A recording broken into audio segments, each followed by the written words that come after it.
ito lang yung ibibigay ko na pera, anak, kasi ito lang yung natitira kong pera.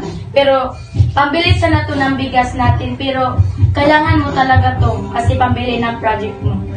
Salamat, ma. Ingatan ko talaga to, ma. Salamat, ma. Hala, mahuli na naman ako nito.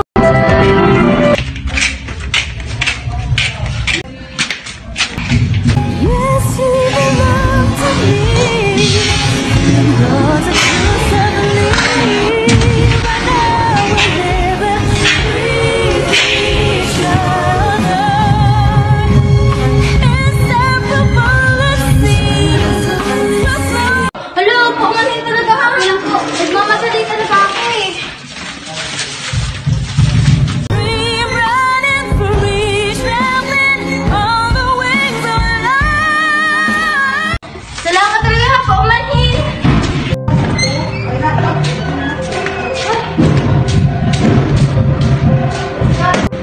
Ay, sandali. Asan na yung pera? Hala! Asan na yung pera? Alisa, ganyan ka.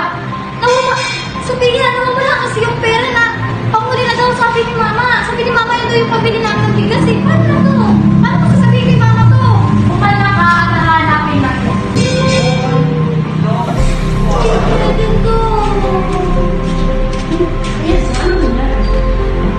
Sir, tulungan lang kasi yung pera eh. Paano na to? Huwag mo sabihin, sir, nga. Kasi lang ng mama ko nito. Yun na kasi yung nasmana namin eh. Panghuli na namin yung pera. Ayun, sa huwag mong sisihin ang sarili mo. Aksidente talaga. Ano nangyari? Uy, pera? Sa kanya kaya to? Pero bakit parang lumana? Sa kanya yung pera pala ito. Ang huling pera na nila. Pwede ko to itago, wala naman nakakaalam. Pero hindi naman mapapayapa ang pasensya ko. Ibabalik ko na lang ito.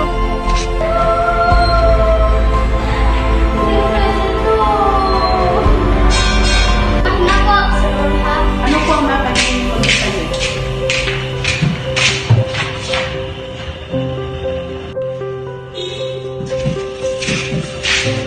Ayesa, marunong dapat malaman. Kita ko to kanina nung nagkabagaan tayo. Hindi ko man agad na ibalik, pero alam ko kailangan mo to. JR, salamat talaga ha. Ang laking tulong na ito na binalik mo ito. Ito na lang kasi yung pera namin ni nanay. Kala ko nawala na talaga. Ginawa mo ang tamang desisyon, JR. Ako lang